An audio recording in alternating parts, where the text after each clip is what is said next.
true or they didn't want one. I just do handwritten.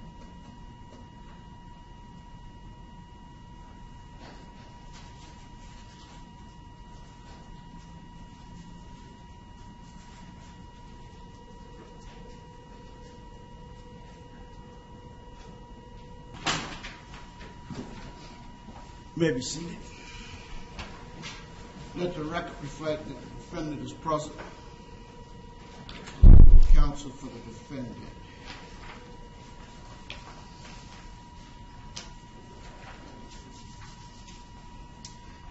Okay. If you have access to your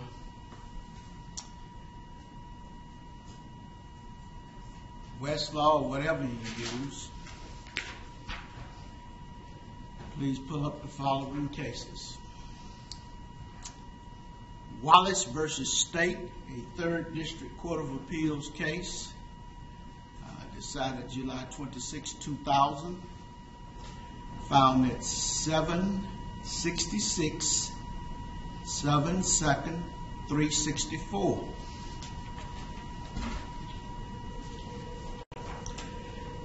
The next case for consideration is Turner versus State, February 8th, 2002. The issue that was raised, that I raised, was whether or not the principle that was announced in Cruz was law and whether or not it was still good law.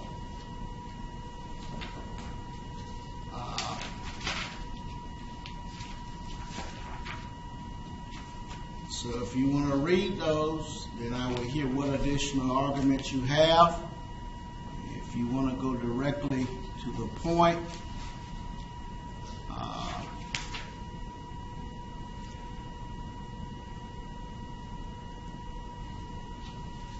there is a discussion on the insanity issue on page 4 if you have Westlaw. Sorry, on page 4 of Westlaw. It will be probably on the 2nd or 3rd page after the introduction. It says one insanity issue. Of which case? Wallace. It goes to a recitation of the McNaughton rule and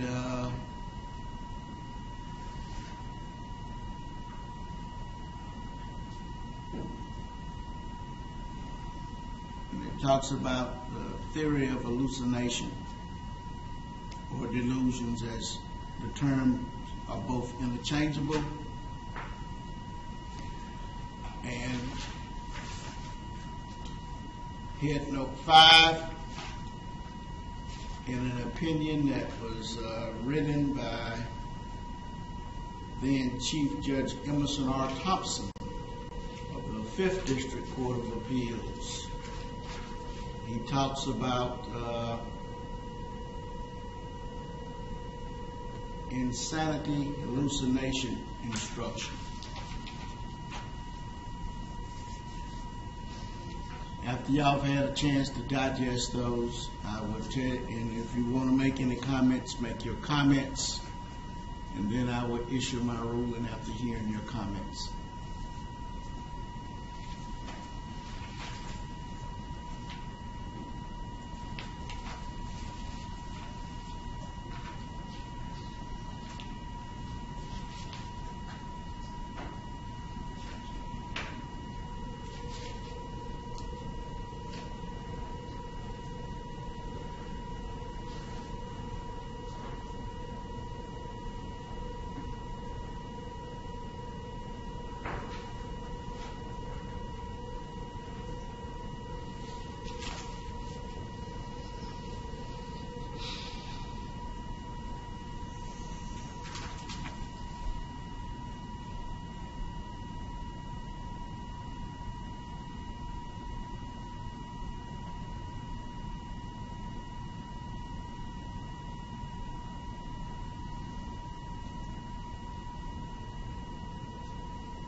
Another case that has some relevance, since we have talked about the issue of self-defense and insanity, that the court took a look at.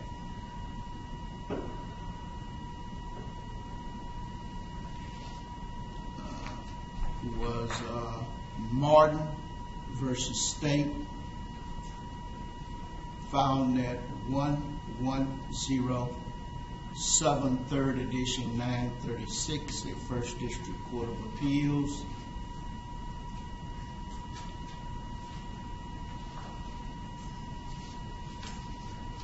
Really starting at head note 6.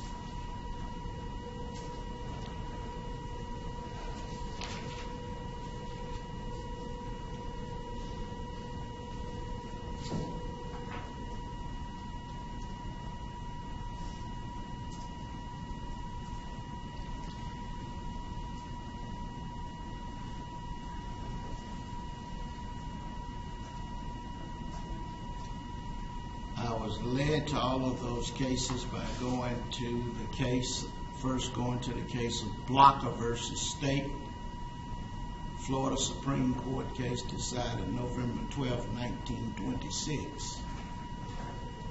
Found at 110 Southern 547. That case is cited in Martin. And then I went up the tree from those.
Let me know when you have completed reading those cases. We're ready.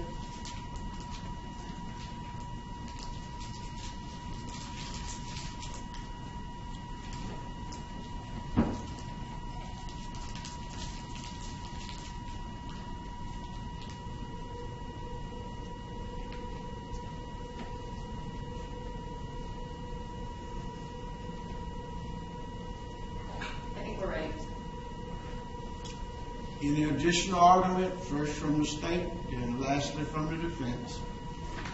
Your Honor, from our review of these cases, it appears that the one most applicable, at least to the situation we have here, is Wallace versus State, cited by the court, which does allow the state to elicit testimony in conjunction with the standard announced in Cruz, and therefore we would be requesting inquiry to be allowed to inquire Dr.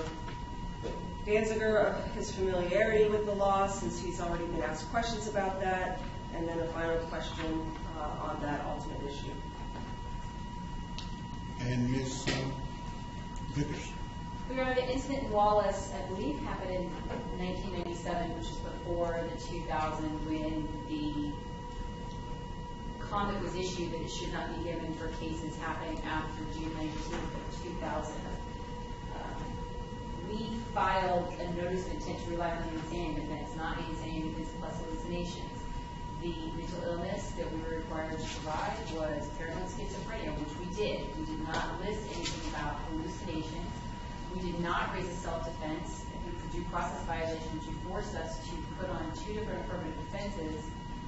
One that we were not aware of throughout the trial, that we needed to prove self-defense in this case. And now, mid-trial, the last witness of the defense in this case, we're all of a sudden expected to put on a self-defense case when that is not clear nor prepared. That is not the state of the law. The 775, sorry, hold on, 775.027. correct, 775.027 does not say anything about hallucinations or the issue of having to prove that if the delusion or hallucinations were true, that they acted in self-defense. That's a completely separate issue that is not in this case. The Turner case, it's not clear when the incident happened, if it was before 2000 or not. So we would request that any mention about acting in self-defense as far as delusions or hallucinations go, insofar as it furthers a proposed jury instruction given, would be improper at this time, and we ask the court not to give it. Now, has there been any testimony during this proceeding that Mr. Rodriguez's actions in this case was caused by his delusions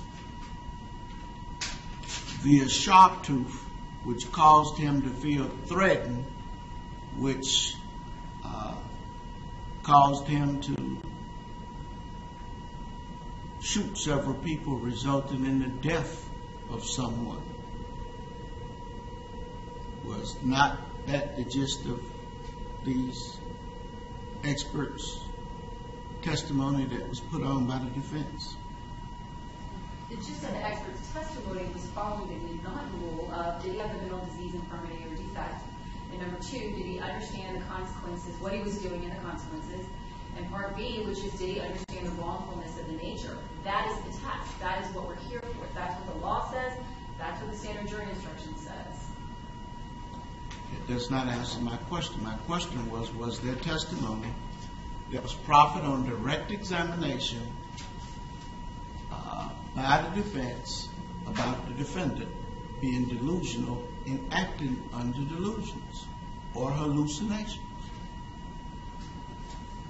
Yes, there was testimony as such. However, I don't believe that the defense raised a self-defense claim in conjunction with that. I believe the state crossed them on that, but there was nothing raised by the defense as far as self-defense. The question is not whether or not you're raising a self-defense claim, and I don't think you're raising a self-defense claim. But the evidence is quite clear that these witnesses, expert witnesses, indicated that he was acting out because he felt threatened by these folks in sharp tooth, and that's what he reacted to. Based upon the court's the court's reading, rather, of Wallace versus State, Cruz versus State,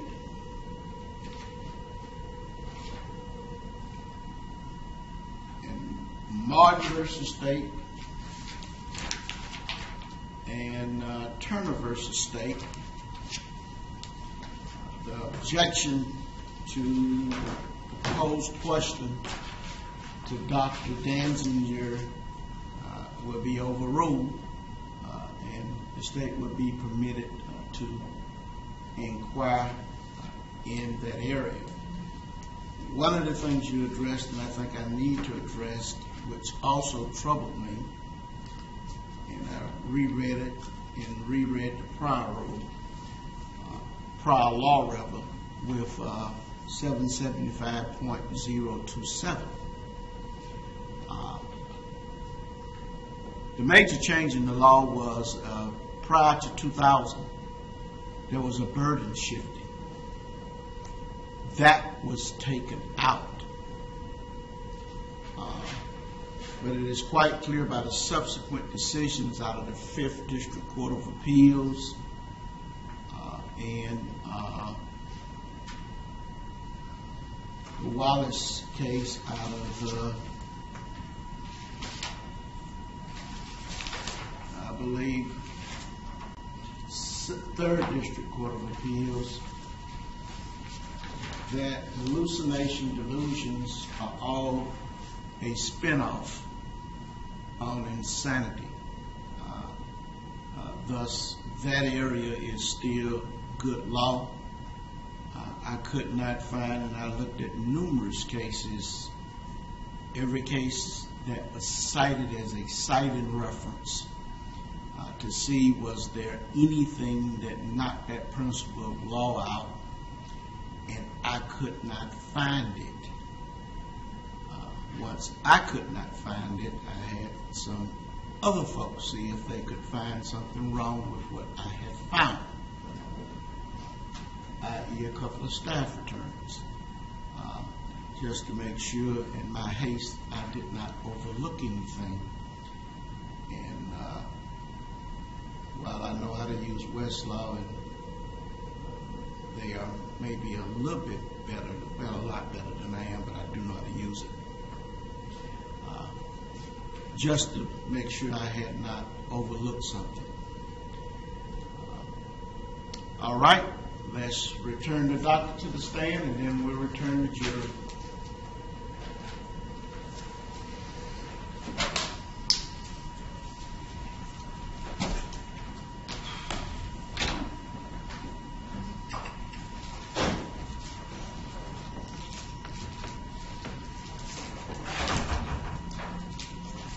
When the jury is brought back, I will apologize for them for taking long. I will put the blame solely on me that there were legal matters that I had to deal with, and it took more time than I thought.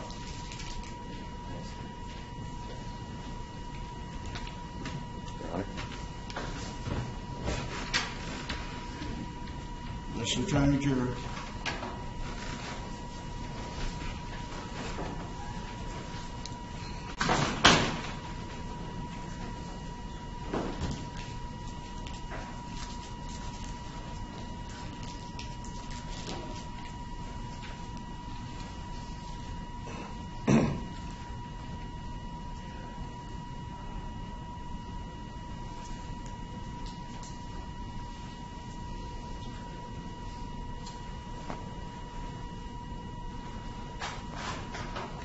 Re-entry.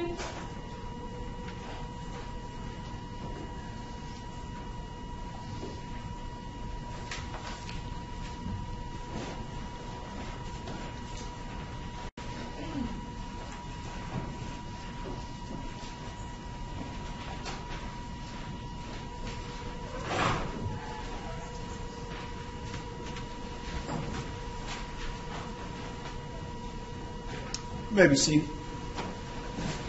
State recognized president of the jury. Yes, Your Honor. Defense. Yes, Your Honor. Okay, members of the jury, did you follow all my previous instructions? My apologies for taking so long, but there was a matter that I needed to deal with. Again, my apologies. You may continue with your cross-examination. Dr. Danziger, excuse me. Are you familiar with the law in Florida that says the guilt of a person suffering from hallucinations or delusions is to be determined just as though the hallucinations or delusions were actual facts? If the act of the defendant would have been lawful had the hallucinations or delusions been actual facts, the defendant is not guilty of the crime. Were you familiar with that law? I am. Okay. So if you treat Mr. Rodriguez's delusions on November 6, 2009 as true facts, was the violence necessary to prevent imminent, not future or potential death or great bodily harm? That was not. Objection, it calls for a legal conclusion. Overruled. That was not the standard, but by that standard, it would not. But I did not use that standard to determine my opinion. All right. So you're saying that by that standard, the violence was not necessary to prevent imminent death or great bodily harm. Objection calls for legal conclusion. Once again, that was not the standard that I used to determine this. I simply was of the opinion that he was so mentally ill, he had no concept his actions were wrong. But by that mechanism, which was not the one I used, and this was not a situation where, and I said this in my deposition, he saw, for example, an innocent jogger going by his house, and he thought it was an assassin, so he shot at him. That would be an example of that. I did not use that line of reasoning, so the answer to your question is that would not apply if you're asking him to say if his delusion was real. Nobody was at that instant shooting at him or threatening him, and he did go to the RS&H facility they're building. But again, that was not the standard that I used. I understand. Thank you. I have no other questions for the witness. Regret?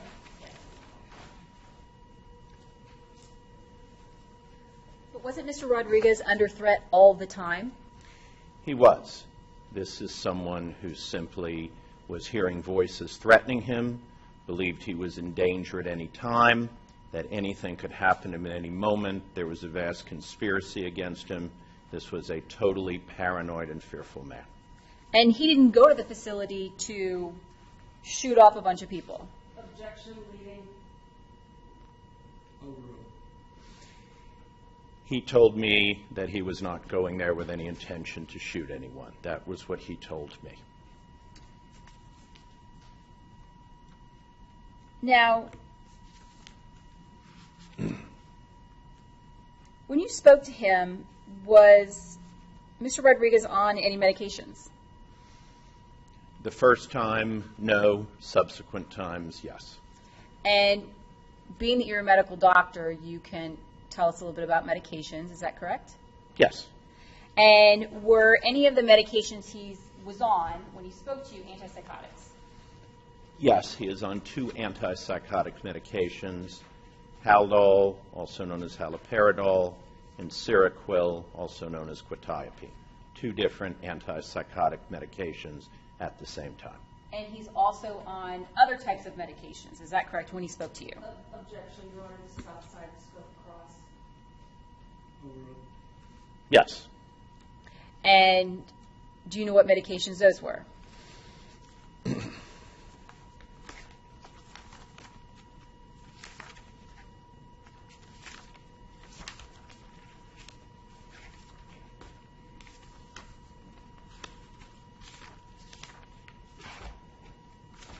It'll take me just a moment to find the exact list.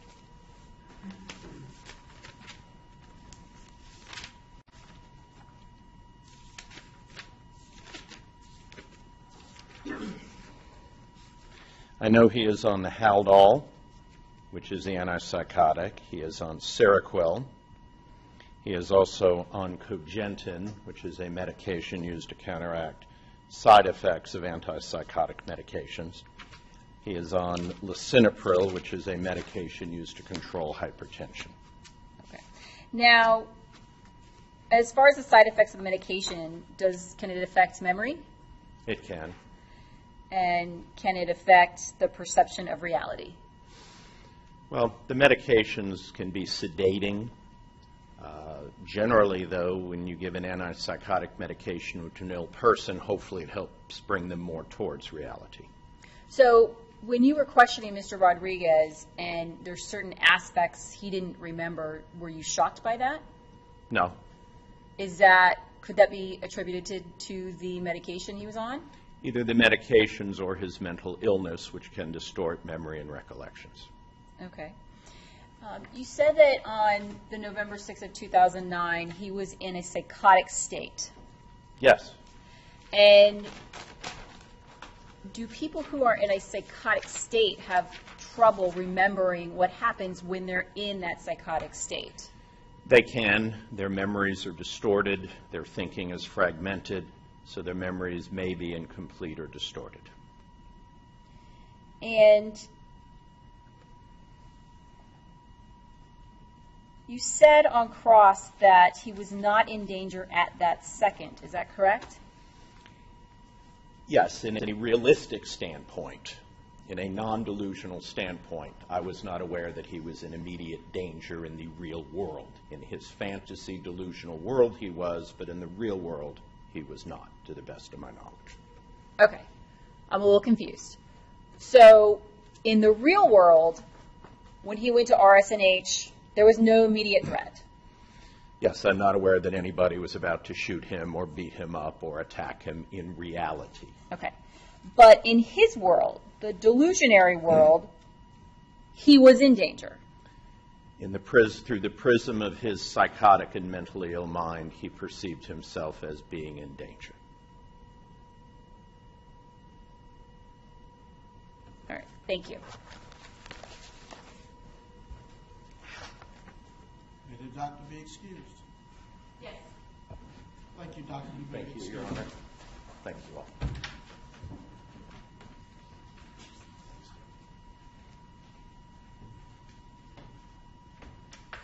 The defense may call the next witness. Thanks, Russ. Approach for a minute.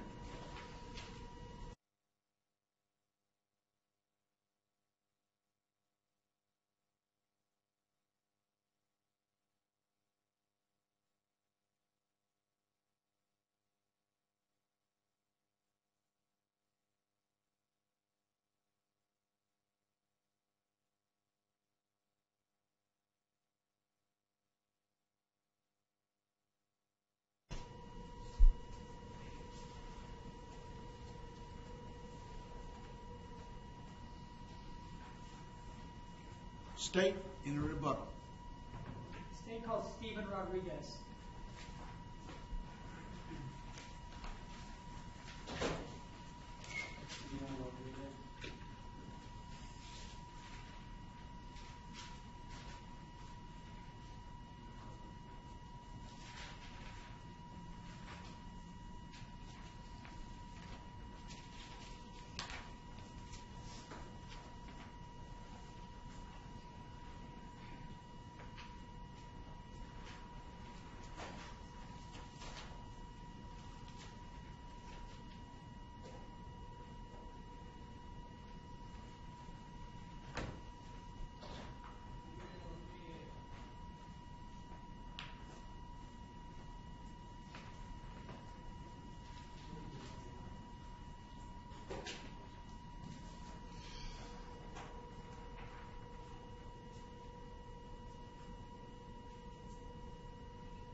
Please raise your right hand. Please step forward. You solemnly swear the testimony you should give shall be the truth, the whole truth, and nothing but the truth, so help you God. I solemnly swear.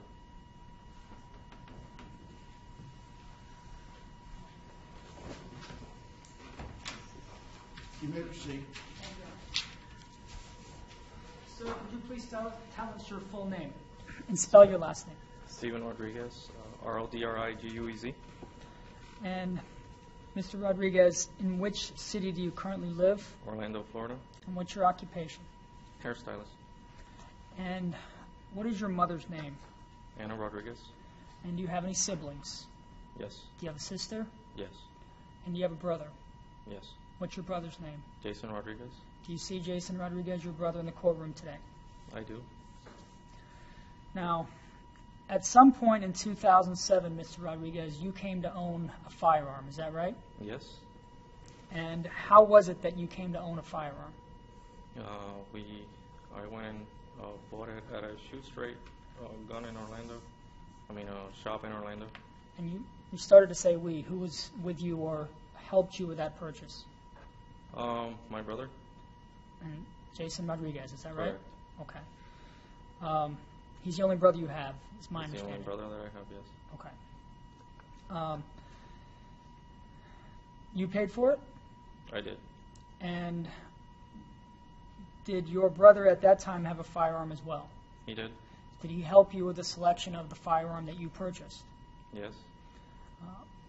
How was the firearm you purchased similar, if at all, to the one that he owned at that time?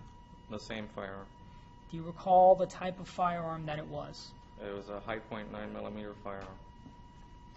And did you and your brother go and shoot the firearm or your firearms together at various points following that purchase? We went probably once or twice. I don't remember, but Okay. yeah, we did. Now, there came a point in 2007, June of 2007, where your brother no longer possessed his firearm. Is that correct? Correct.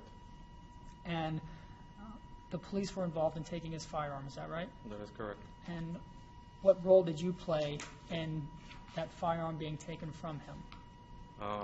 We filed a police report at the time, having his firearms taken away because he was upset, and he had an episode at the time where we thought it would be safe if he didn't have anything that he can harm himself with. And you're saying who else was with you when this happened? Anna Rodriguez? Your mother. Yes. And that was based on your observations. Correct. Now, did there come a time when you believed that his illness had subsided enough so that he could own a firearm again? Correct. And do you remember approximately when that was? It was about a year later. So that would be the summer of 2008. Is that right? Correct. And you had the opportunity to observe your brother at that time, correct? Correct. And you talked to him, maybe not every day, but you did converse with him on a pseudo-regular basis. Yeah, At that time? Over the phone. Okay. Objection, can we approach? You may.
After observing him in 2008, did you feel comfortable to provide him with the firearm? My brother seemed normal at the time. I grew up with a mentally ill parent, and my brother at that time, he didn't seem to have any of those symptoms that we grew up with in our household. So he seemed to be very normal to me at the point. If not, I would have never done so. Understood. And you gave him the gun that you had purchased near in time to his, the High Correct. Point. Okay. And did you then observe him in late August of 2009? What happened in late August of 2009? Objection, relevance. The question, overrule the question, sir, and listen to the question carefully. Did you observe him in August of 2009? Question calls for a yes or no answer. I don't recall what happened in August 2000. All right. May I approach the witness, Judge? You may.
Yes.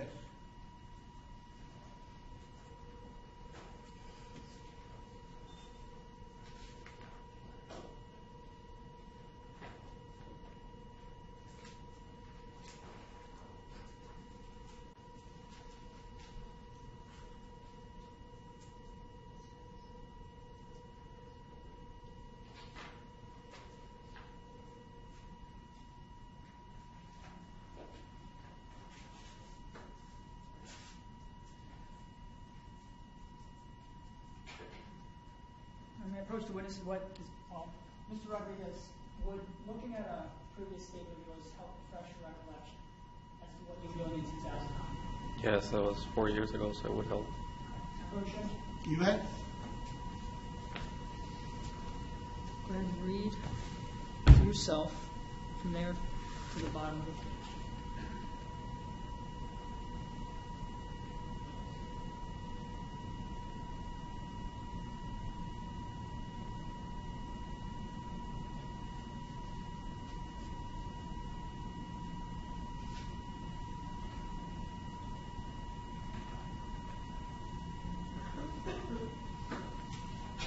Do you recall now, sir? Yeah. In August of 2009, you had the opportunity to observe your brother. Yes. And was there any indication that the symptoms that you previously described were present at that time? He seemed distant. Okay. Distant, but other than that, nothing. Other than that, he just didn't want to talk very much. It was short interaction. He came in to pick up some furniture at the house that we were living at the time for my mother. Okay. No further questions. Cross-examination. Thank you. Did you sell him the gun? Yes. You didn't give it to him. No. You sold it to him for like $63 because you needed the money? Yes. And when you sold the gun to him in 2008, did you see him every day? No. Were you living with him? No. How often were you seeing him? Once a week, twice a week, once a month? The last time that I saw him before, I don't remember, but we saw each other as often as two family members working and carrying through their lives, and every once in a while seeing each other. So once in a while. Yes. Definitely not every week. No. And you were not living with him. No. And in August of 2009, you weren't living with him. No. And when he came to pick up furniture, how long did you see him for? For about maybe an hour or so. Maybe an hour. Yeah. Okay. Other than that hour in August, did you see him? Not that I can recall, no. Did you see him on November 1st of 2009? I think we in November we may have spoken over the phone Okay. a couple of times. Before his arrest? Yes. Okay. And did you see him, though, at all? No. Between November 1st and November 6th, did you see him? Not that I can recall, no. Did you spend any time with him? Between November 1st of 2009 and November 6th of 2009, which was the day of his arrest. I don't recall the dates, but there was at some point, probably prior to that, the last recollection that I have of us spending quality time together was going to the beach. Okay, but that would have been before November. Exactly. Okay, I'm talking about a very short time limit, November 1st, 2009 to November 6th of 2009. Did you spend time with your brother during those days? I don't recall. I don't think so. Okay. Now, when you all went shooting, that was recreational? Yeah. And the original plan in purchasing your gun was so you and your brother could spend more time bonding for recreational shooting Right. at a shooting range? Exactly. All right. But you only did it once or twice when Right. shooting with each other? Right. Okay. And the reason that you all took the firearms was because he was Baker acted, correct? At that point, yes. All right. And you're talking about what instance in time are you talking about? When you all took the guns away, when you turned the guns Correct. over to the police, that was because he was Baker acted. Correct. All right. Thank you. May the witness be excused. Yes, Your Honor.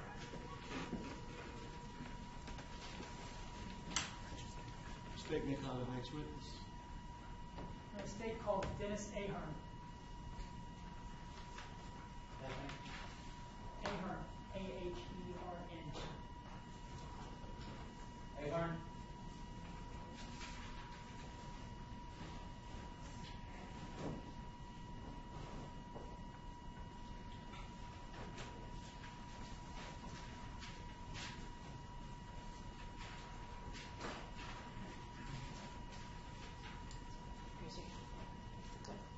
You solemnly swear the testimony you give shall be the truth, the whole truth, and nothing but the truth, so help you God. I do.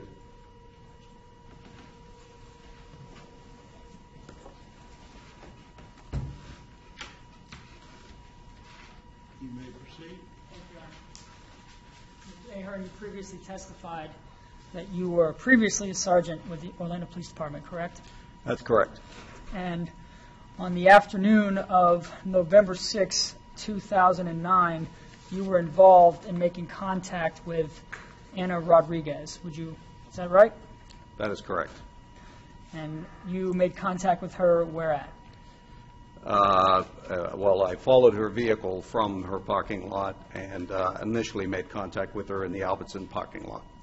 And this was in conjunction with your investigation as to the shooting on November 6th, correct? That's correct.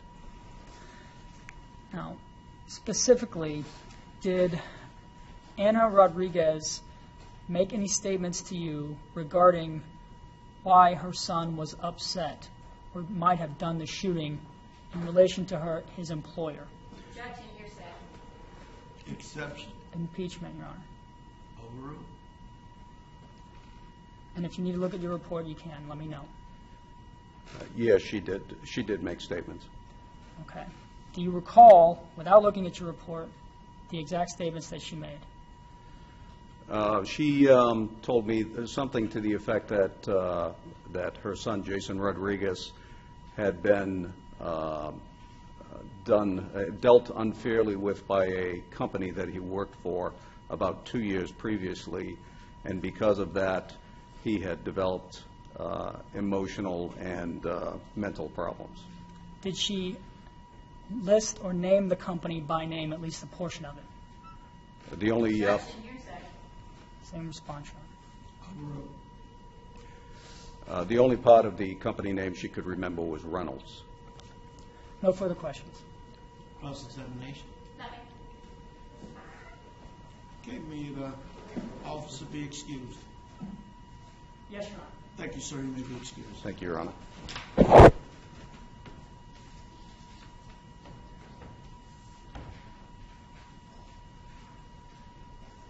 State may call the next witness.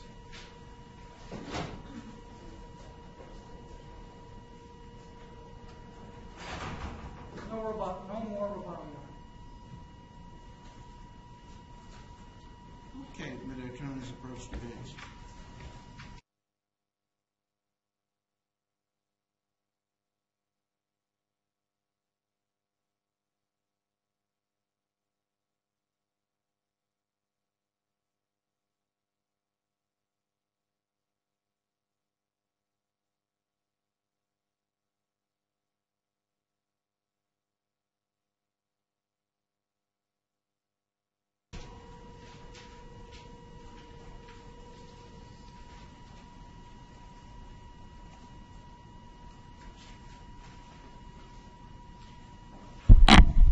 Ladies and gentlemen of the jury, this concludes the presentation of evidence for both the state and the defense. I'm going to ask that you return back here tomorrow morning at 5 minutes to 9 so we can start promptly at 9 a.m. I'm going to ask that you not read, watch, or listen to any news accounts of this case. Do not discuss this case among yourselves nor with anyone else, and do not use any electronic devices or any other type of device to find anything out about this case. With that, folks, have a good evening. Jury exiting.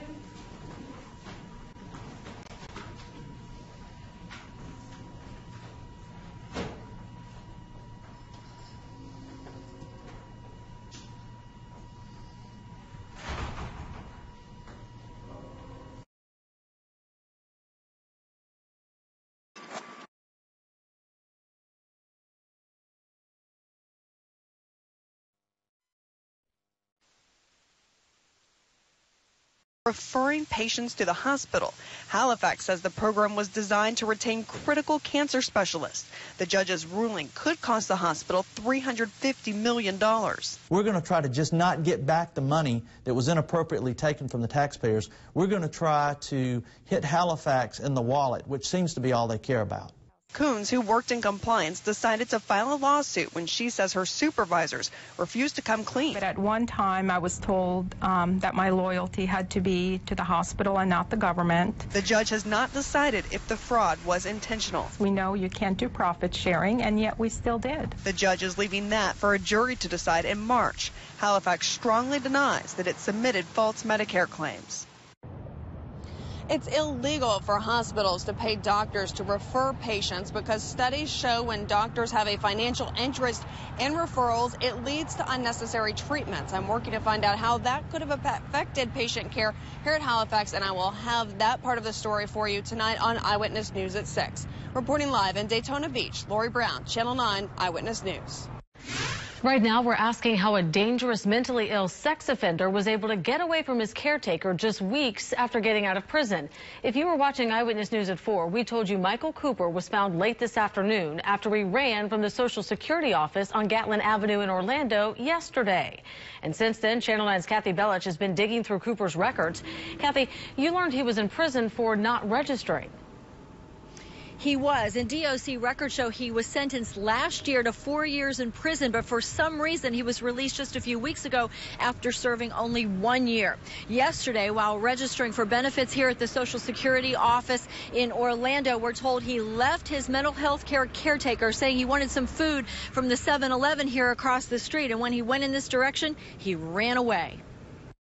Records show 53-year-old Michael Cooper was sent to state prison last year on 2 counts of failing to follow sex offender laws. Once for not notifying his local sheriff's office that he had been released from prison in 2008. He just got out 3 weeks ago in South Florida, and he came here to Orlando to a treatment facility, but the details of the circumstances are not being released. We're told he ran off from his mental health caretaker yesterday afternoon while they were at this Social Security office in Orlando. We're told he was here to apply for benefits. Almost 24 hours after he disappeared, Orlando police sent out a warning this morning calling him dangerous, a schizophrenic possibly off his meds. I think his caretaker should have done a better job keeping an eye on him, especially since he's a sex offender. Who knows if maybe he did something wrong, hurt somebody already. Yeah. Who knows? Yeah. We tried to find out, but no one would tell us where the caretaker works. About 4 hours after police notified the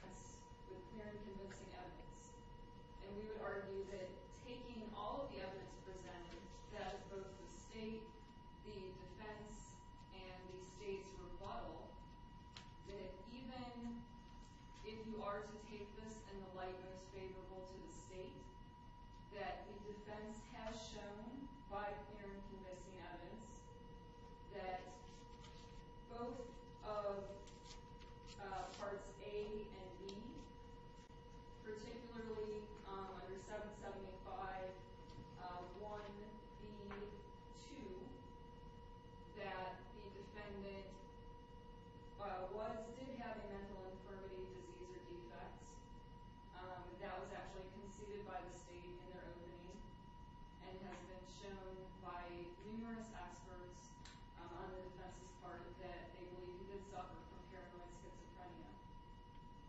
And then under B2, that the defendant may have known what he was doing and its consequences, but he did not know what he was doing was wrong. And we would argue that the testimony, the physical evidence has been presented, records to that extent have shown by, at the very least, a clear and convincing standard that the defendant has met his burden of proof. And so at this point, there is an acquittal would be appropriate because there is not a reason to send it to the jury. Reply from the state of Florida. Thank you, Your Honor. I have some cases, may I put to court? Yeah, which cases do you have? I can tell you I have Butler, which is... Butler versus State, 891, 7th, 2nd, 1185. Yes, Your Honor. I got it. McMahon, which is 485, 7th, 2nd, 884. And to be clear, Your Honor, most of these stand for the same proposition Butler does. Bloodworth, which is 394, 7th, 2nd. I got that one. 541. I don't know how to say this, so I'll spell it. Bourrriague. I have that one too. That's 827, 2nd, 997. And Joseph versus State, 65, 7th, 3rd, 587. Bring me Joseph and McMahon. Yes, Your Honor. As Your Honor, I'm sure knows, having read Butler, I got Joseph, just bring me McMahon. having read Butler, while it is the defense burden, the state, to avoid a motion for judgment of acquittal, need not put on any expert testimony. It is a question of fact for the jury to decide. And that can be established even with mere cross-examination of the defense experts.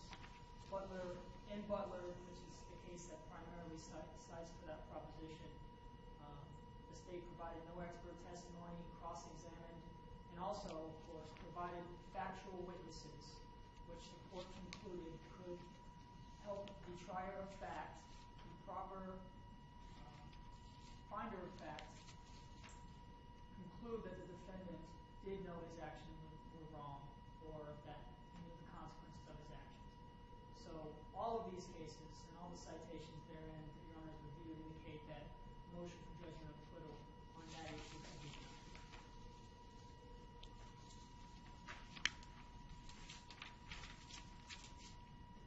Based upon Butler versus State, found at 891, 7th, 2nd, 1185, it is a jury question.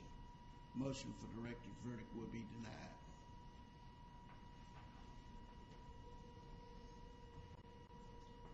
Are you ready to proceed to the charge conference? Yes. Here.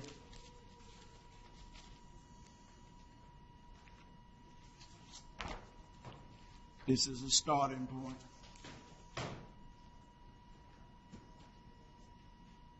Yeah, give it to him. 2 for the defense, 3 for the defense, and 2 for the state.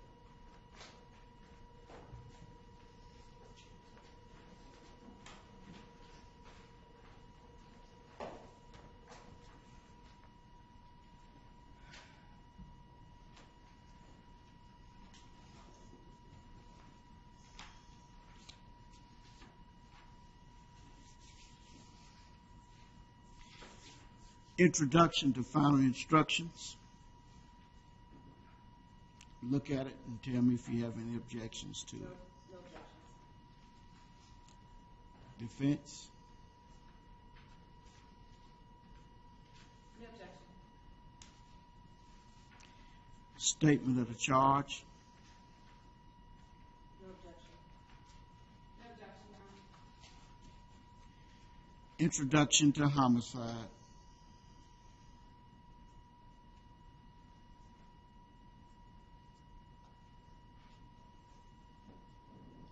Your Honor, we'd object to the inclusion of lesser crimes.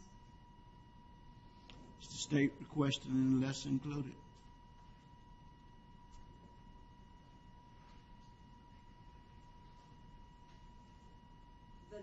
necessarily included lessers, yes, we will request. And which ones are those? Second and manslaughter. Objection will be overruled. The state has a right to have lessers just like the defense. So examine those. And when you finish with the first page, let me know.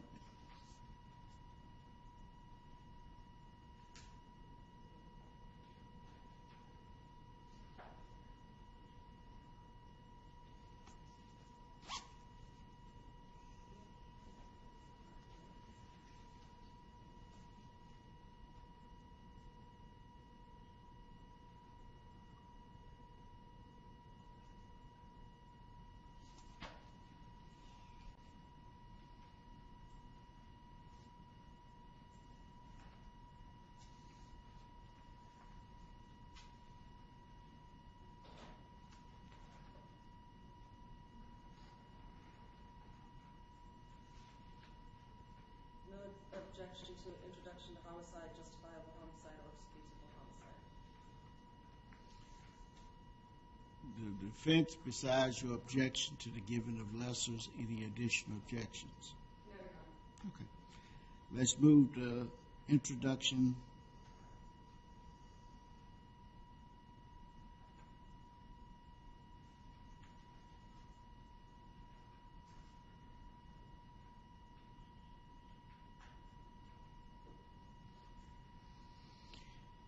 Introduction to attempted homicide, and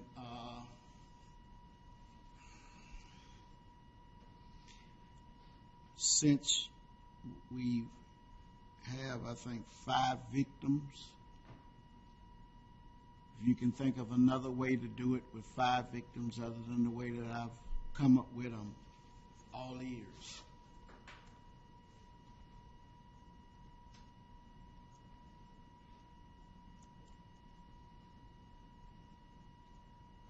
Ms. Clausen, I take it that you also objecting to lessers on attempted homicide?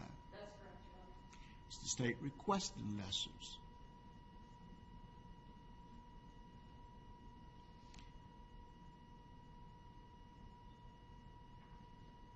We'll request the necessarily included lessers if the court is included. Based upon the state's request, lessers will be given.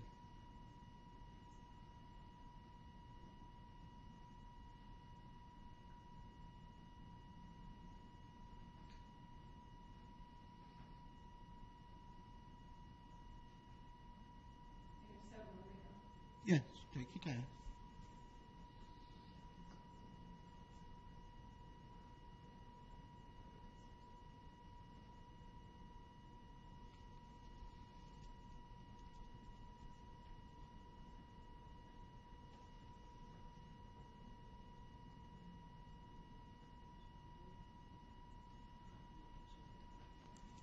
Your Honor, we would ask then if we would then remove our objection to lessers. We would ask that all of the lesser included, or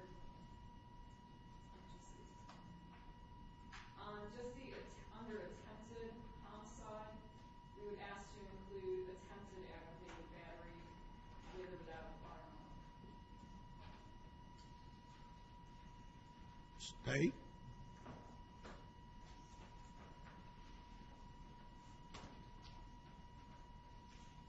As opposed to aggravated battery, since there's testimony that's a completed act.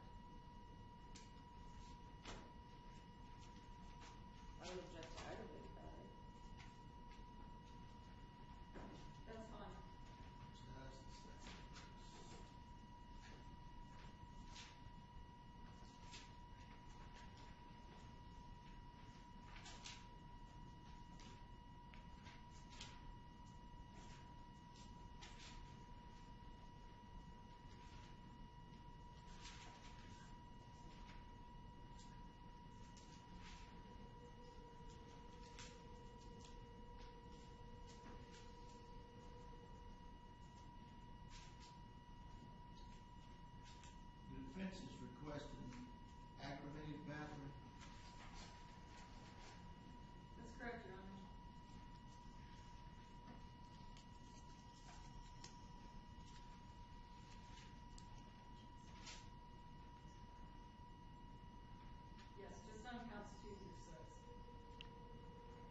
So it'd be attempted murder in the second degree, attempted voluntary manslaughter, and aggravated battery, correct?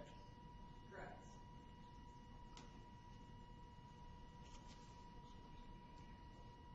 Okay.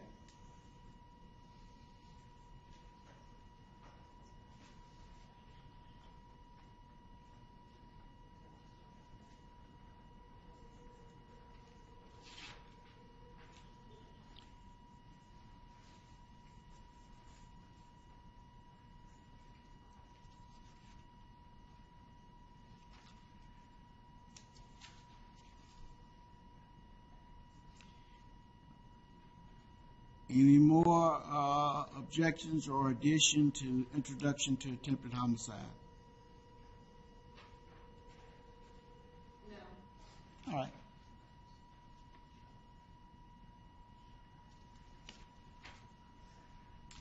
Turning to murder in the first degree. I don't think there's any evidence of any felony murder, but I left the portion up there.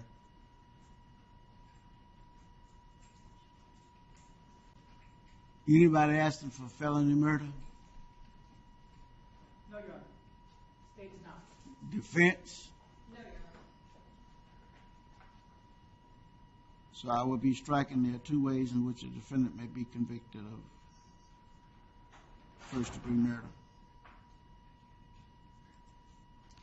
Anybody requesting transfer intent? No, Your Honor. Defense?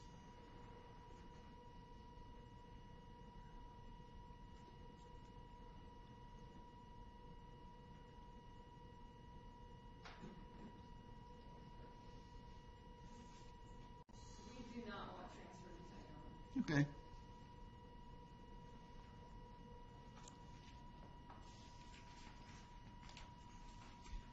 Moving on to attempted murder first degree.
No objection.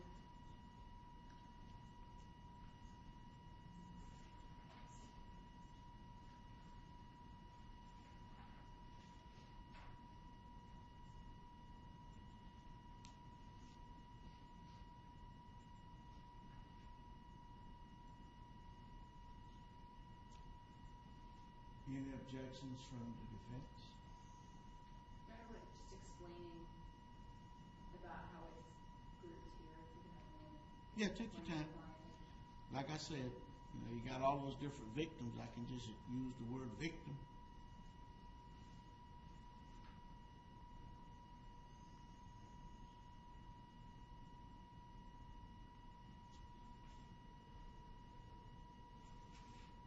Your Honor, we would ask we're at the page where the start of it says attempted murder, first degree, premeditated. Mm-hmm.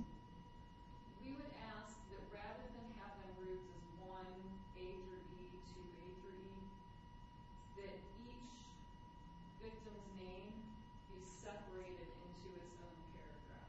So, for instance, Gregory Hornbeck would be number 1. And we go through all the wording. Guy Lucianville would be number 2. So you want me to read it 5 times? That's basically what you asked it.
or give me a legal basis as to why it should be separated out and read 5 times.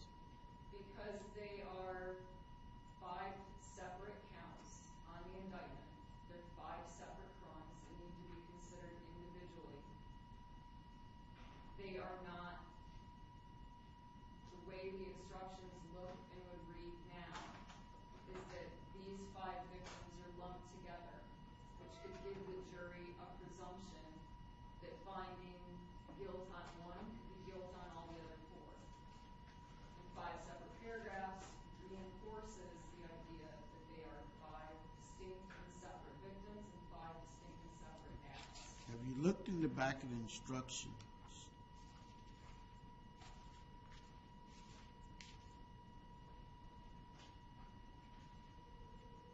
It's single defendant, multiple counts. A separate crime is charged in each count of the indictment, and while they have been tried together, each crime and the evidence applicable to it must be considered separately in a separate verdict returned as to each.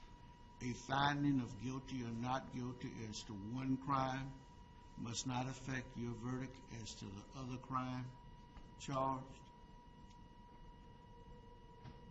Is that also confusing?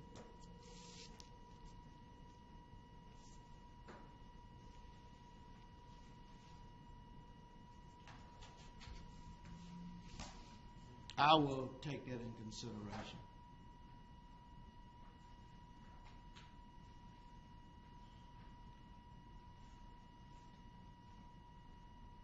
State wants it done that way too? No, the way you have it's fine. I take it in consideration.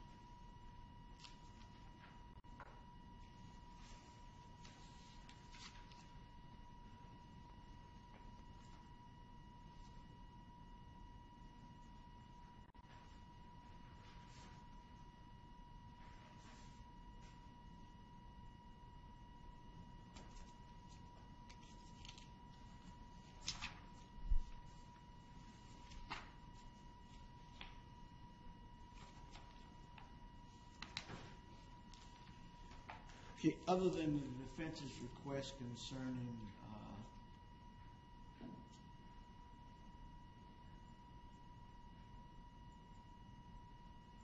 that, and Madam Clerk also prepare a copy of the indictment, white out the extraneous things.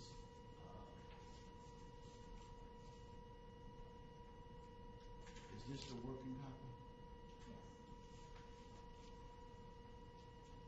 Circle what you need to white out.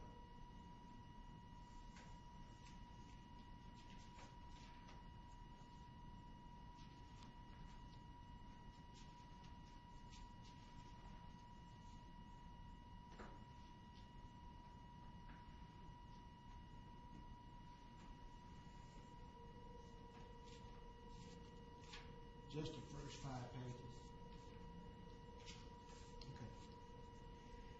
Okay. When there are lesser included crimes or attempts, please look at that. No objection. We just need the aggravated battery. Yeah. I made a note and included that. Murder in the second degree, which the defense has already objected to giving, but as to the contents, No objection.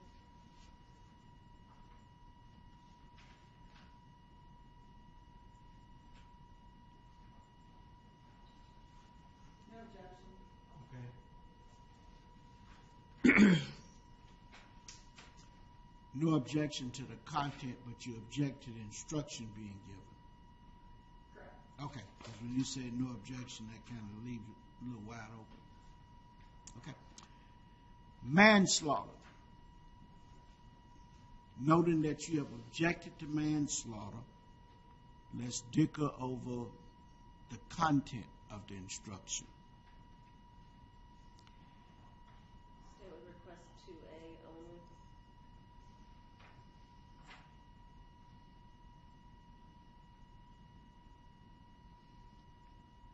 defense any objection to 2A? I know you object to the instruction being given. You preserve that.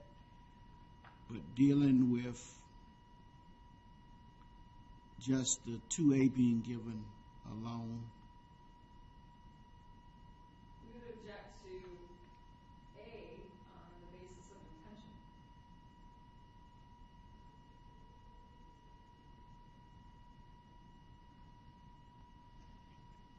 It's the act where the intent occurs, not necessarily the homicide, but okay.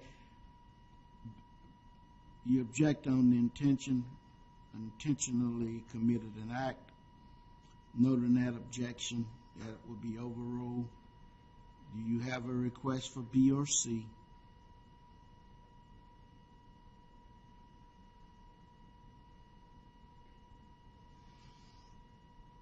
We'd object to 2B. They didn't request 2B. They requested only A.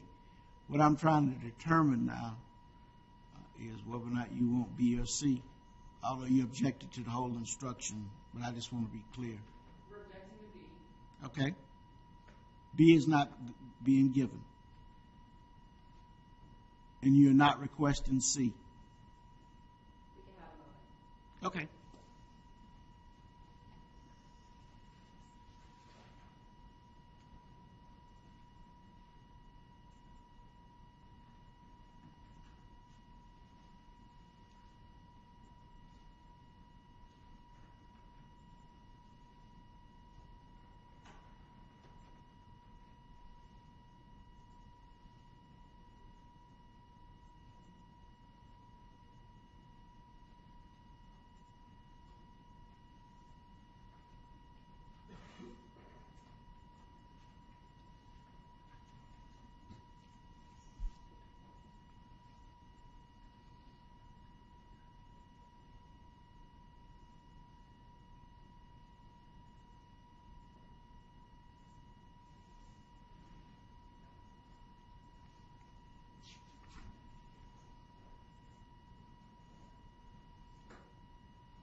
We would ask for 2C, culpable negligence.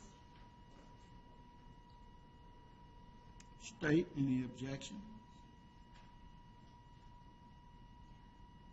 No objection to their request. Pardon? No objection to their request. Okay, so we'll give 2A and C.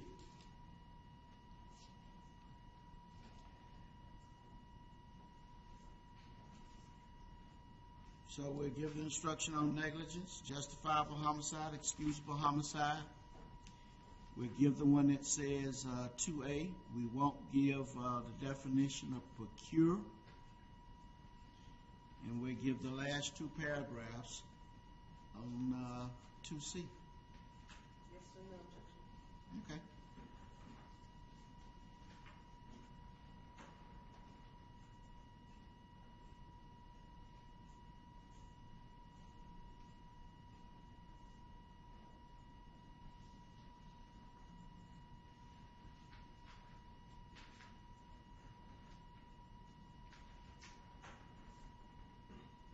An attempted second-degree murder, Your Honor, we would just raise the same request that it be, rather than grouped with 1A through E, et cetera, that it be split into each victim that is in a separate paragraph.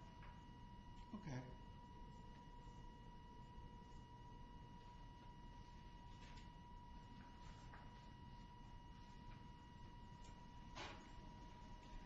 Other than that, any objections to attempted second-degree murder?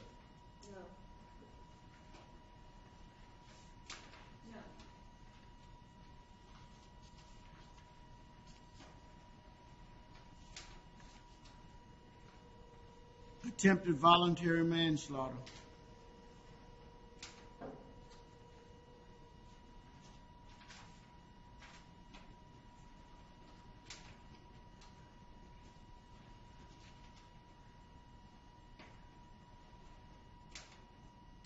We would have raised the same under attempted voluntary manslaughter to break each victim into its own paragraph. We would also ask to remove toward the bottom of that page about procurement.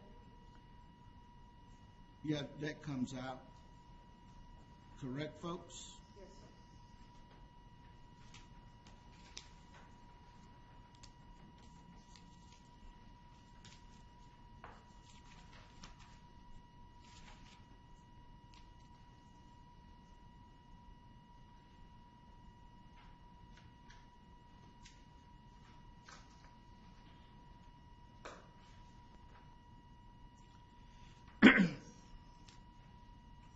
All right.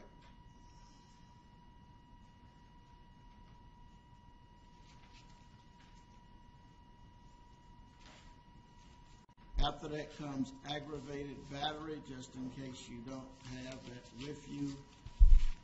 Here's a copy.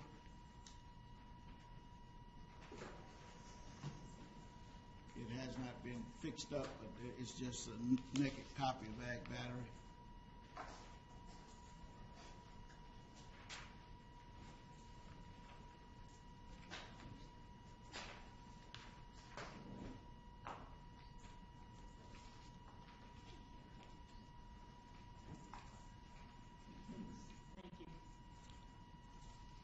Under 1, are you requesting intentionally touch or struck victim against his or her will, or intentionally cause bodily harm to the victim?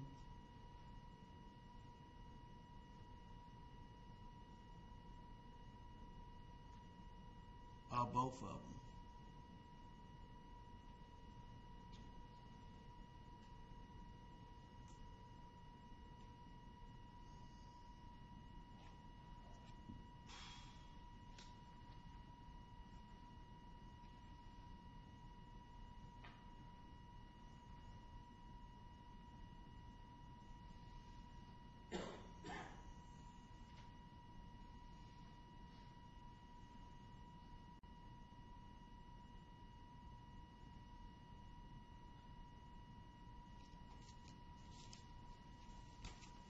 Defense arrest under number 1, the first definition, intentionally touch and struck against his will. State? No objection. Just a second. So you're requesting the defendant intentionally touch or struck the victim against his or her will, and you're not requesting intentionally cause bodily harm, correct? Correct. All right. 2. You want A or B? A, intentionally, unknowingly cause great bodily harm to the victim, permanent disability to the victim, permanent disfigurement to the victim, or used a deadly weapon.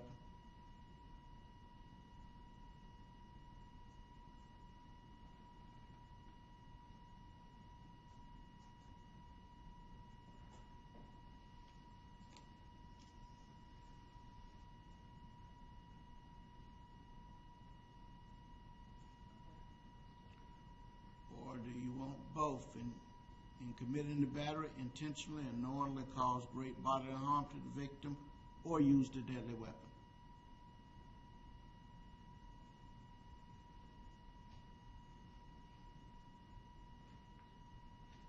We would ask, defense would request just B. State? Fine. Okay, so we'll just go with B.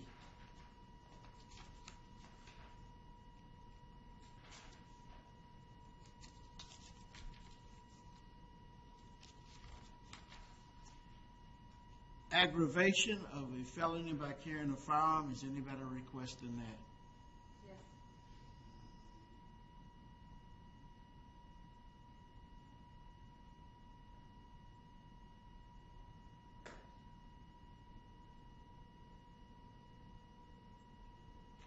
Any objections to the first paragraph before we move to the definition?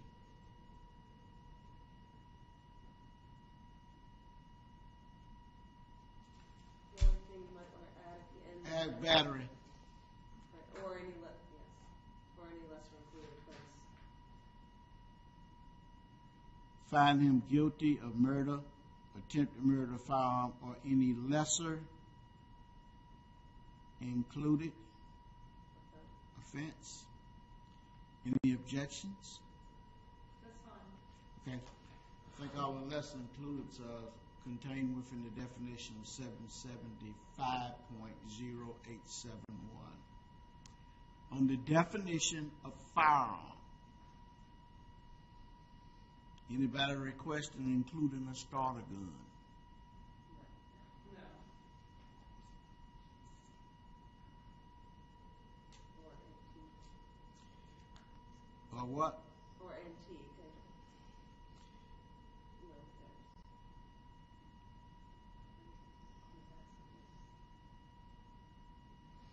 Anybody requesting antique? no. State? No. Anybody want to shorten it up any or just leave it with what we've taken out? As far as the state is concerned, you could end it at the end of the second sentence, second line. Readily converted to expel a projectile by the action of an explosive. Defense?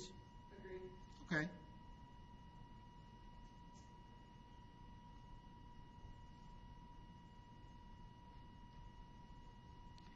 Going down to the last paragraph.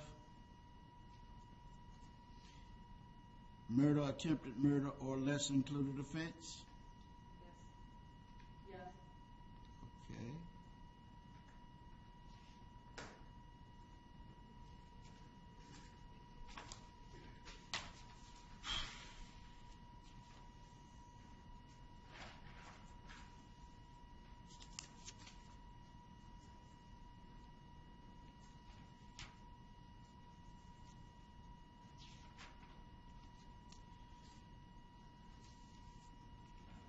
I know y'all got some special instructions. Let's take care of the standard first, and then we'll move to your special instruction on insanity.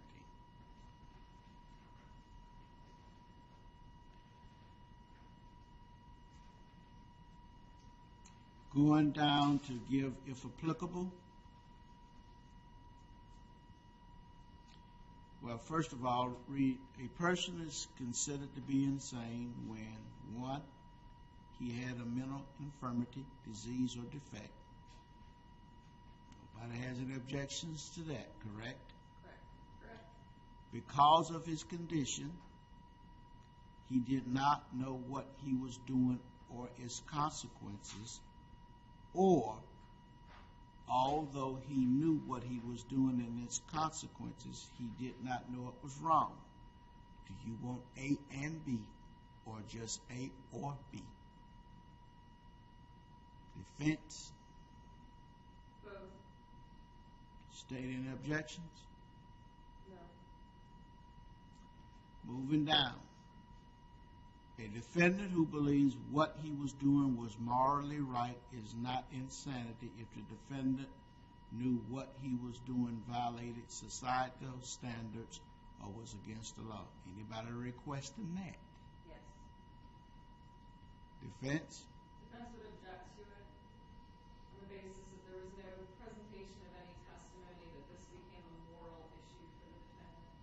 What record evidence, Ms. Burdick, is that he thought what he was doing was morally right?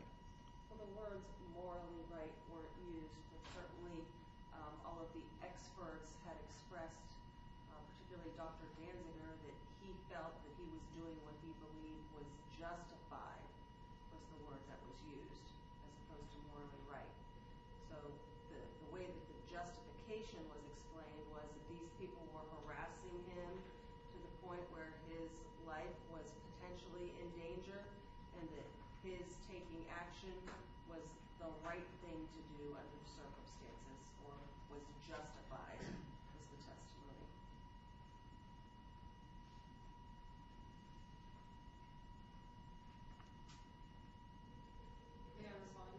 Yes. Well, justification may have been mentioned in testimony. Justification goes to a legal standard, a belief in some legal ability to do something. Using the word morally here, it's an implication of a philosophical or religious idea, and that was not presented at all in any of the testimony. But counsel's reading into the word morally in such a way that doesn't exist. Moral can mean justifiable, and that was the language used, and we are asking for that instruction. Give me just a second.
The word morally derives from the word moral, correct?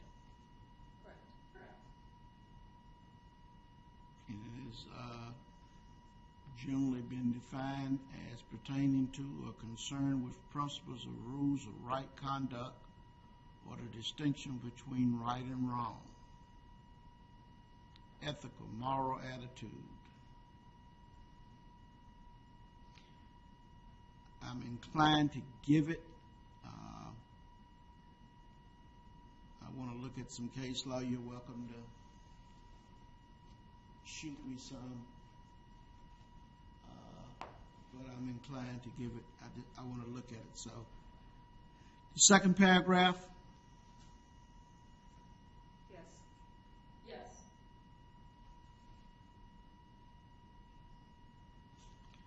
Third paragraph. Yes. Unrestrained passion or ungovernable temper. Yes. Defense would object to it. Again, there was no testimony about an unrestrained passion or an ungovernable temper.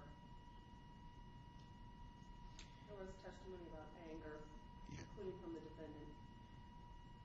The defendant did not testify. Well, statements from the defendant. The evidence support the giving of the instruction. Okay, there's no evidence that it has been previously judged to be insane by a court. Anybody requesting that? No. State defense? No, we would ask that.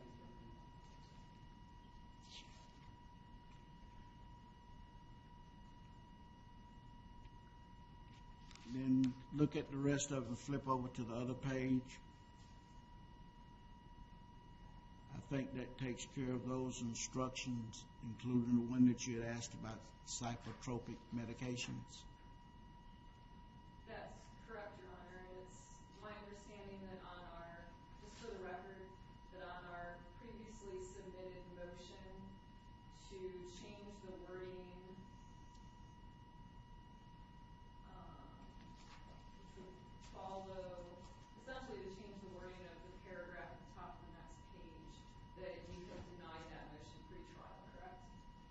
Yeah.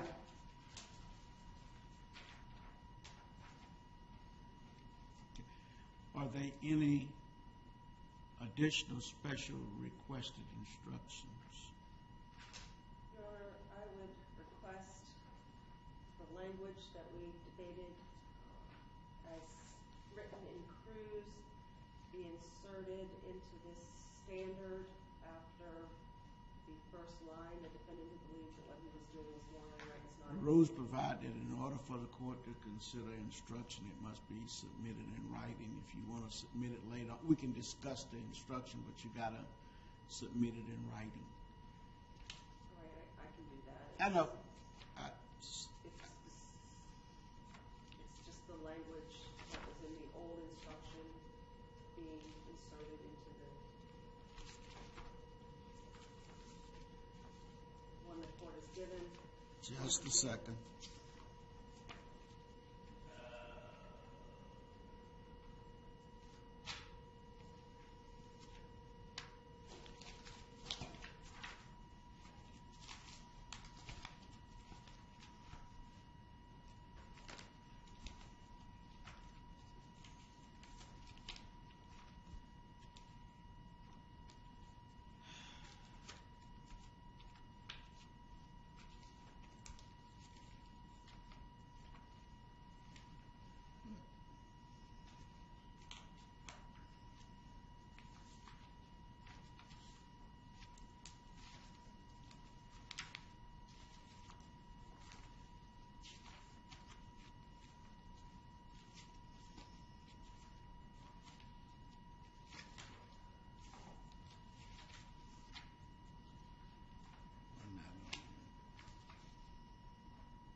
Read the language you're talking about so we'll all be on the same page. I can also provide the written version to the court. The guilt or innocence of a person suffering from hallucinations or delusions is to be determined just as though the hallucinations or delusions were actual facts. If the act of the person would have been lawful, had the hallucinations or delusions been the actual facts, the person is not guilty of the crime. If you would like, I can approach with I got it.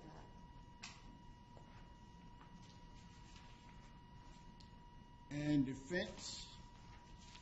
We would object on the basis that the instructions within the jury instructions under 3.6D make it very specifically clear that this instruction in 3.6D is all contained as one instruction, that it is to be given only for offenses occurring before June 19th of 2000. This offense allegedly occurred November 6th of 2009, so this complete instruction should not be given. We would also reiterate that including wording to this effect, not only would it be confusing to the jury, it's already a difficult definition to understand from insanity, it essentially forces the defense to also raise an affirmative defense of self-defense, which we did not ever intend to do, or we would have notified the court in the state of that. So it's putting an additional burden on the defense. I would. And the issues, the specific symptoms symptoms of hallucination and delusion are necessary to the definition of paranoid schizophrenia.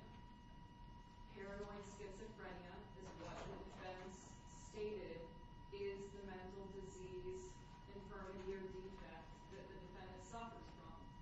We cannot meet our burden of proving the first prong under McNaughton. We're required to declare what the mental infirmity, disease, or defect is. We cannot meet that definition. We cannot meet that prong without having experts testify that there were hallucinations and delusions by the defendant. So adding this language is confusing to the jury. It's clearly stated that it's not to be added for an offense at this point in time. And it's adding additional burdens to the defense, which could be a due process violation.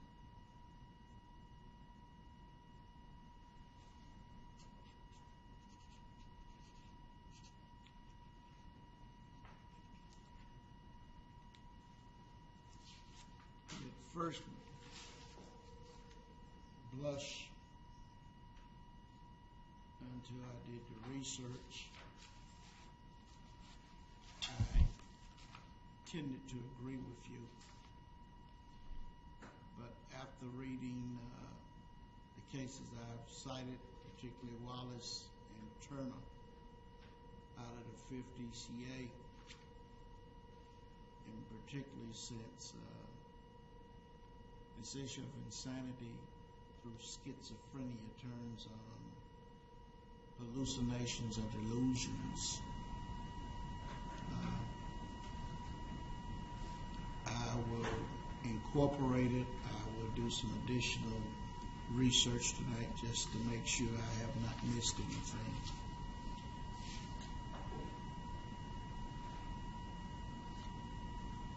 I will insert it after number 2, dealing with 1, 2 down in that area.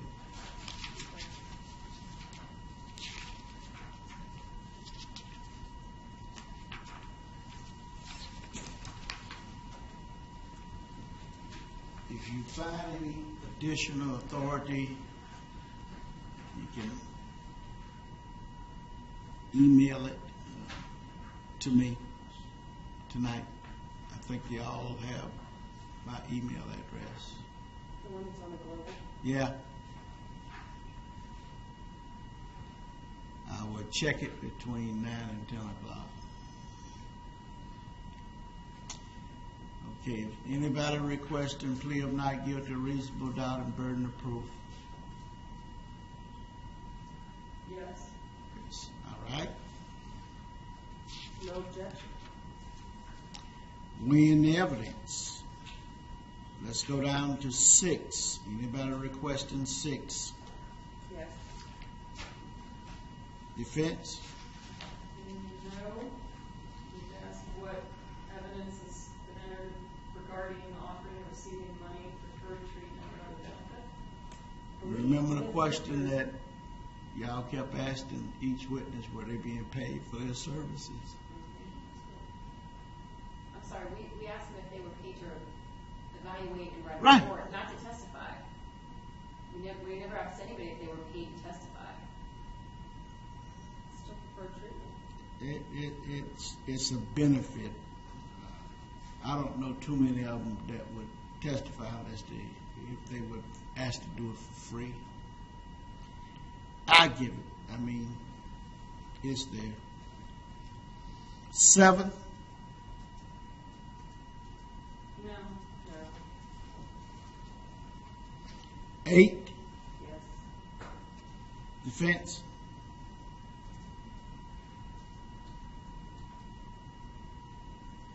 Yes. Okay. 9. I don't think we had anybody been convicted of a crime.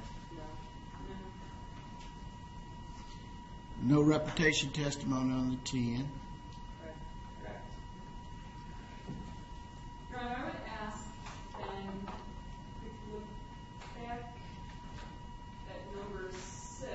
Yes, ma'am.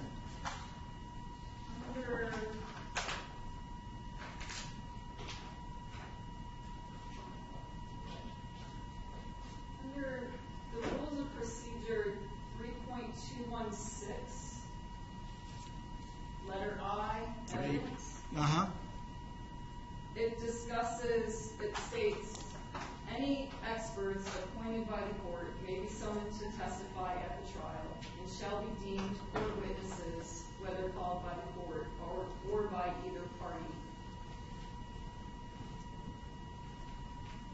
The two court-appointed experts, Dr. Olander and Dr. Pritchard, during their testimony, defense was objected and the objections were sustained when we attempted to ask who they were paid by.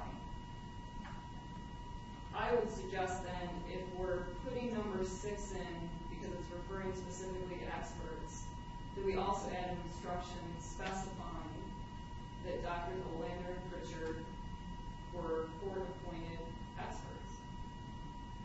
That we specify who they're paid by. I paid for the examination. I don't pay for their testimony at the trial.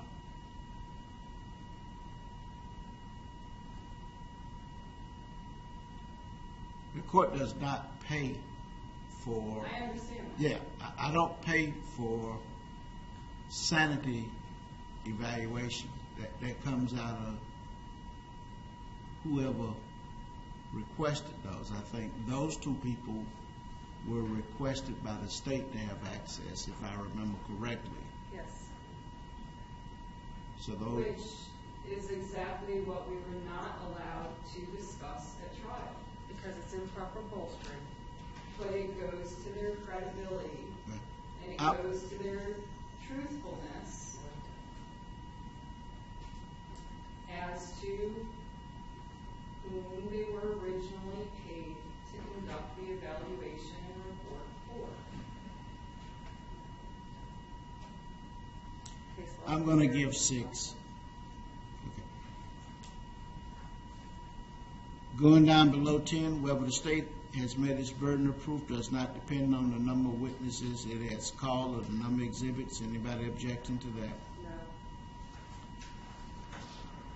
No. Anybody requesting the law enforcement witnesses instruction?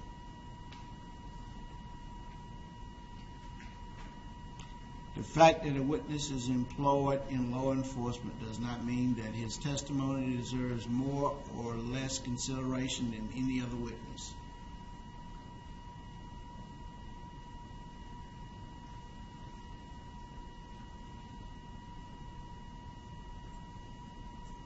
Anybody requesting that?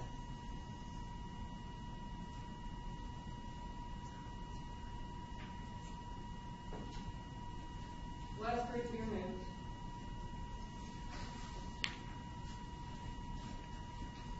State requesting it? No. Okay, we will remove it. Expert witnesses, anybody have any objection to that? No objection. No objection. The defendant did not testify. That comes out.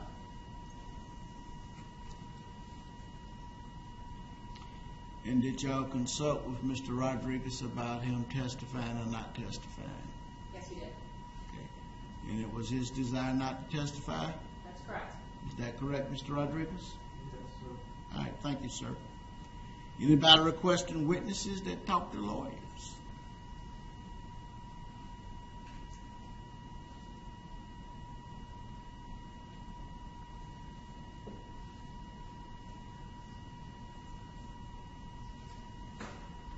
I would ask for it to be removed. Okay.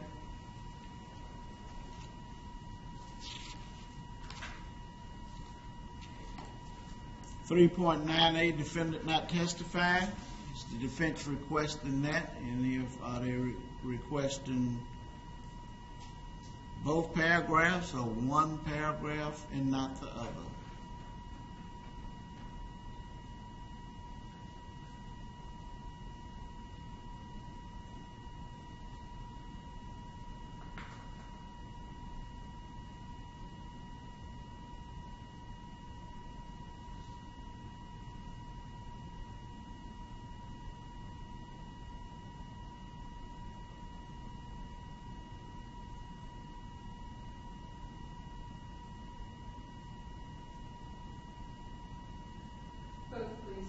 Okay. Anybody requesting defendant's statements?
Anybody requesting defendant's statements?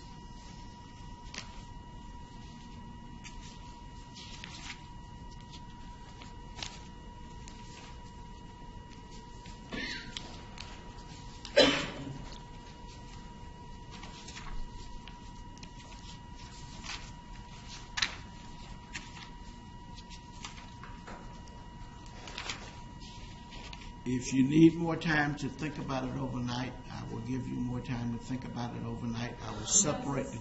Defense is not requesting 3.9B. Okay. State requesting? Nope. All right. Solve that. Thank you. Rules for deliberations. 7 comes out unless y'all want to reopen it and let the jury ask questions. Nobody wants 7 because that didn't happen. Right, correct.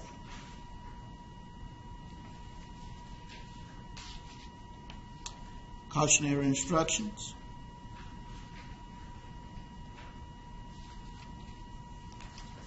No objection? Yes. Okay.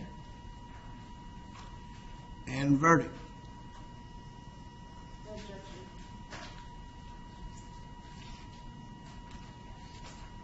Single defendant, multiple counts, and I will be deleting or informations.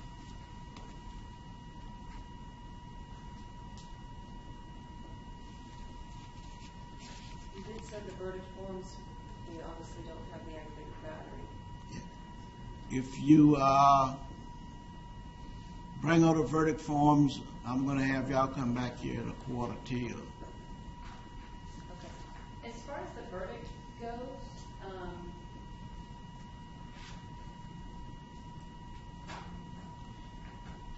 submitting case to a jury, then we get to Ms. Vicky's question. Submitting case to a jury. Anybody got any objections to that? No. Okay.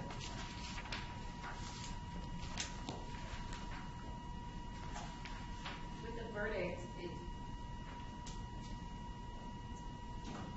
just says guilty of such or lesser included or not guilty. I think it should, or not guilty varies in insanity, since it is an affirmative defense that has been raised. I think that should be an option read in that instruction at that time. It is a viable option. I think you are right, Mrs. Vickers. Thank you. I'm just adding or not guilty by reason of insanity in paragraph 2.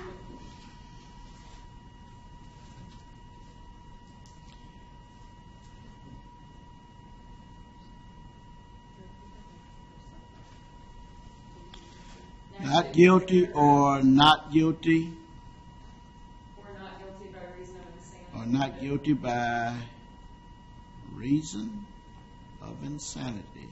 At the end of both first sentence, like paragraph 1 and paragraph 2. Right? Well, under paragraph 2, if you find that no offense has been proven beyond a reasonable doubt, then of course your verdict must be not guilty. If you find an offense is proved by clear and convincing evidence that the defendant was insane, then your verdict should be not guilty by reason of insanity. If you find that no offense has been proven guilty beyond a reasonable doubt, your verdict must be not guilty. Or if you want to incorporate the insanity, just a second. Yeah, just a second.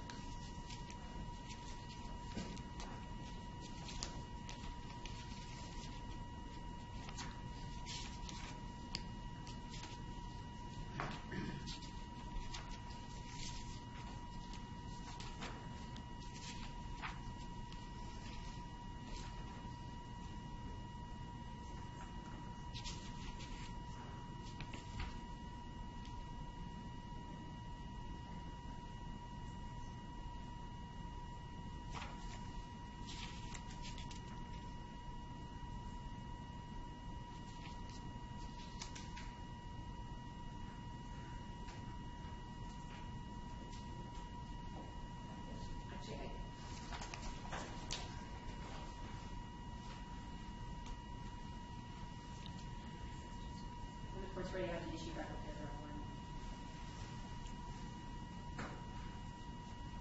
Go ahead, Ms. Vickers. I think that at the end of paragraph 1, guilty of such lesser included crimes as evidence may justify not guilty by reason of insanity or not guilty. I think the not guilty should be the last one. And then I think that in the second paragraph, if we're inserting a sentence about not guilty by reason of insanity, it should be the second sentence.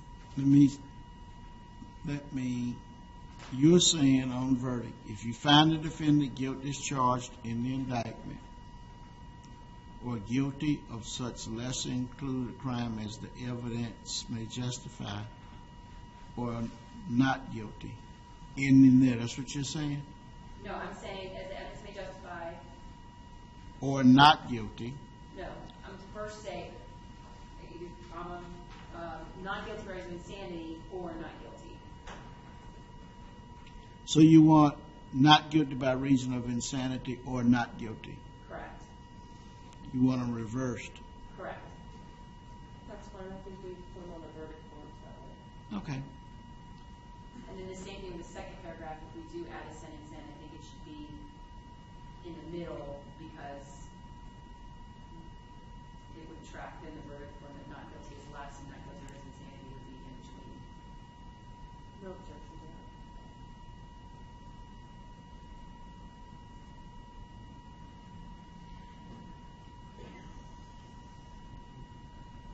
I may give, let me see.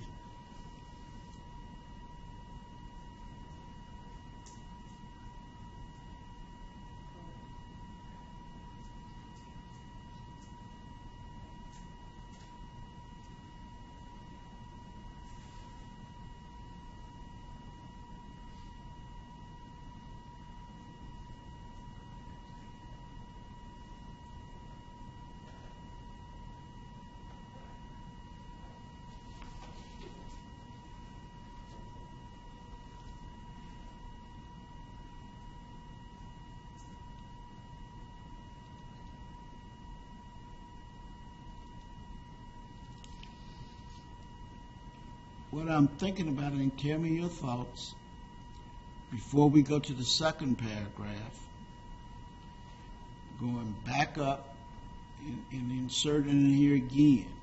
If you find that Jason S. Rodriguez committed the crimes or lesser included crimes, but find by clear and convincing evidence that the defendant was insane, then you should find him not guilty by reason of insanity.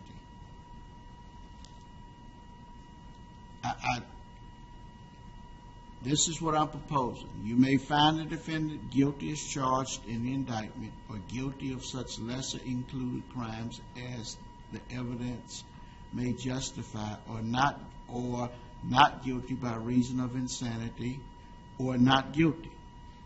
If you find that Jason Rodriguez committed the crimes or any lesser included crimes, that he committed crimes or committed the crime or the lesser included crimes, but you find by clear and convincing evidence that the defendant was insane, then you should find him not guilty by reason of insanity.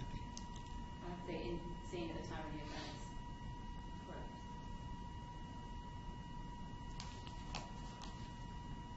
Insane at the time of the offense? Yes, sir. Okay. Now that changes the language I'm going to include it in both of them.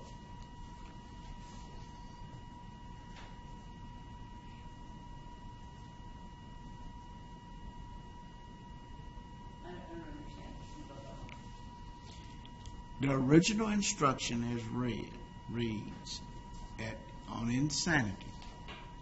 If you find that Jason S. Rodriguez committed the crime, but you find by clear and convincing evidence that the defendant was insane, then you should find him not guilty by reason of insanity.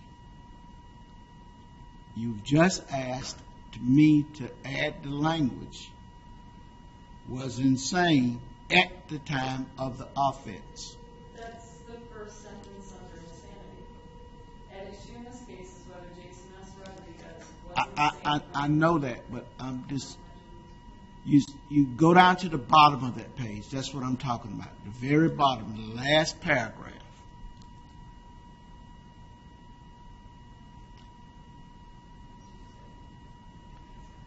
I just want to make sure that's what you want me to put in both, or just under verdict. Just under verdict. I think that the... Okay, then that's fine.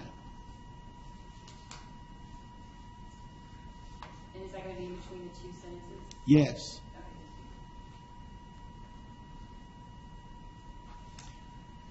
I would do my dead level best to get this, well, I got to get it done tonight, and I will email it to y'all. Judge, we have one more request under 3.6F, justifiable use of deadly force. A simple instruction: if a person is justified in using deadly force if he reasonably believes that such force is necessary to prevent one, imminent death or great bodily harm to himself or another. Actually, you can get rid of the one. What instruction are you talking about? The self-defense instruction, justifiable use of deadly force, 3.6F. Since the issue is going to be discussed, I was requesting a very brief legal explanation.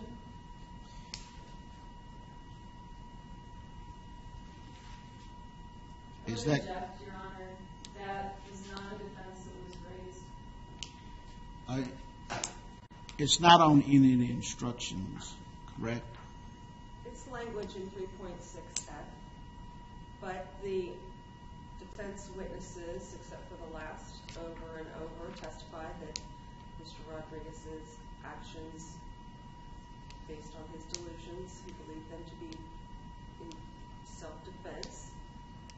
So that will leave the jury with the question of what constitutes self-defense. So I think we would be remiss in not giving them some guidance on what the law of self-defense is when you're using deadly force. submit it to me in writing, and I'm inclined not to do that, but I need to see what you send it to me by 9 o'clock tonight. Do you want to hear our objections now to that, or tomorrow? I hear it now. I've said I'm inclined not to give it, but Okay. I'm going to let them put it in writing.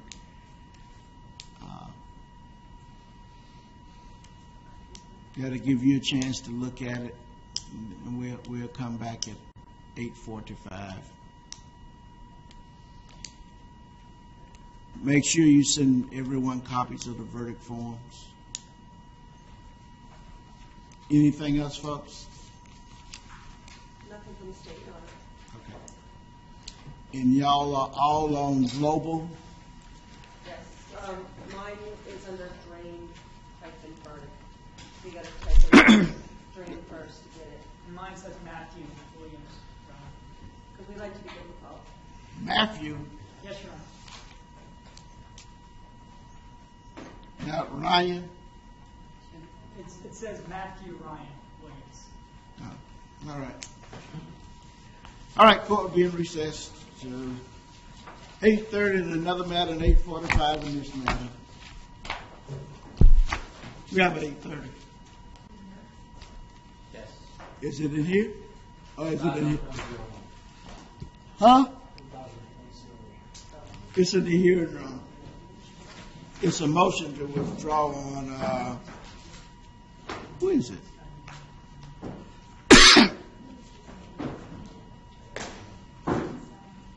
Theodore Rogers? Yes, sir. That's it. I don't need a file.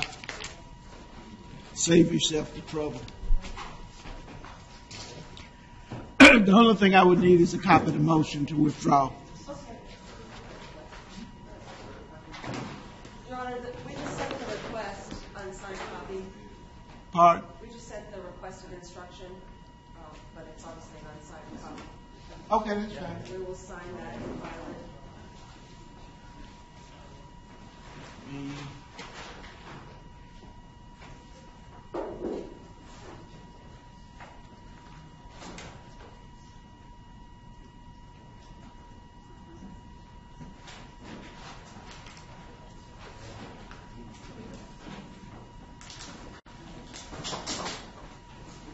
Yeah. You